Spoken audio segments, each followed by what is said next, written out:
Welcome back on this glorious and amazing day where the sun shines so nicely right above the clouds, and let's listen into the story from Cinderblock.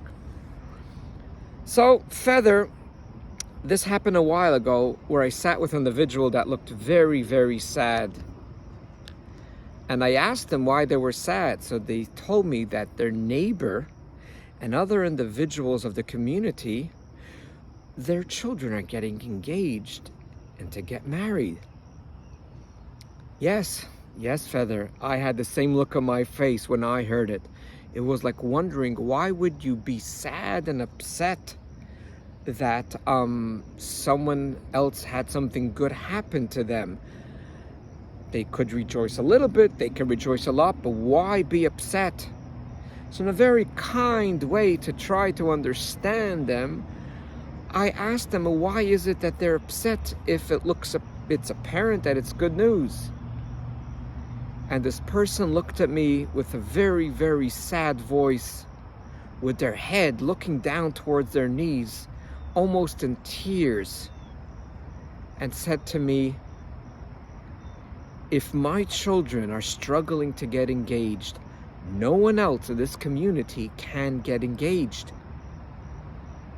This person actually felt that if I am miserable, they cannot be happy. But why? Why? Why is that, Cindy? It's very lonely. That's why. It's lonely because if you're miserable, you want a few people around you to be miserable. It's called a pity party. If you're alone by a party, then it's not a party. So if you go around your community and you see a few of your friends are whining and complaining and are sad that their children are having a hard time to get engaged, then you go, great, I am not alone. I'm not alone. So it's not that they're cruel, that they can't see other people be happy, but the nature is, if I am miserable, everyone else around me must be miserable, because that's the language that I'm speaking. That's the feeling that I'm feeling, and I don't want to be alone. And when I see other people happy, it makes me jealous because I'm alone. And how can they be happy if I am not happy? And as a side note, it's very painful to see in so many developed countries that people want socialism because they say, I can't be the way I am. Look at these people with billions and trillions of dollars. So therefore, let's spread the wealth so we could all be in it together and be equal, and they can't be happy for the wealthy people. But what they don't realize, they never listened to these videos, and they don't realize that they could create their own life. They could create their own wealth instead of focusing on other people's happiness. But that's, as I said, that's a side note. So the bottom line is, Feather, if you take your right hand or your left hand and you put it into a barrel of horse manure, I know it's disgusting, any handshake you'll give to anyone on planet Earth, their hands will smell of the same.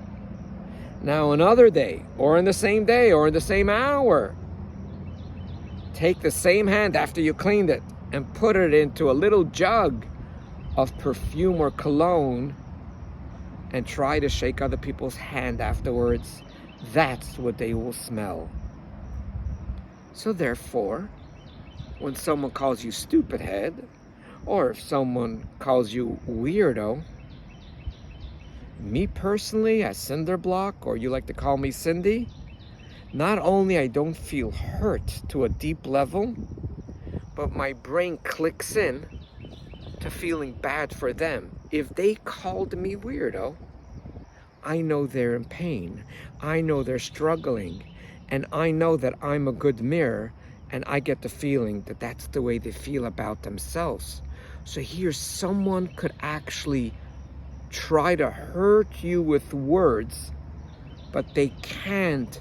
Not because you're magical or you're strong, is because you learned a different perspective.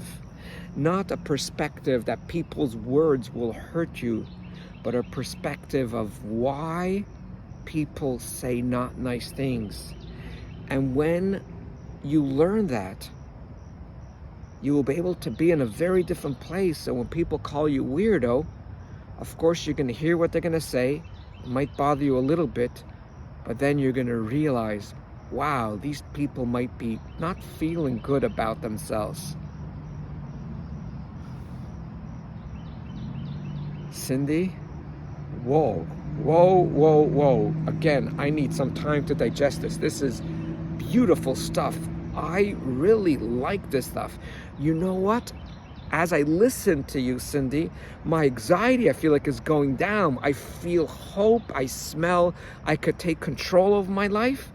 Although this is very foreign for me, because after so many years and almost 3 decades that I'm running on a false program, a program that's not true, a program that's a lie, a program that will hurt me, you're giving me a very, very different perspective.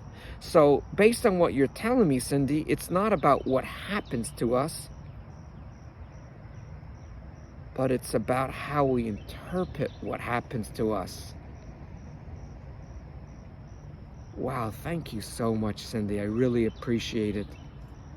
And I'm sure you always remember you are greater than you think you are, because you're the last person I need to remind, because you are so strong. I love your character, Cindy. I can't thank you enough for teaching me this stuff. All the best.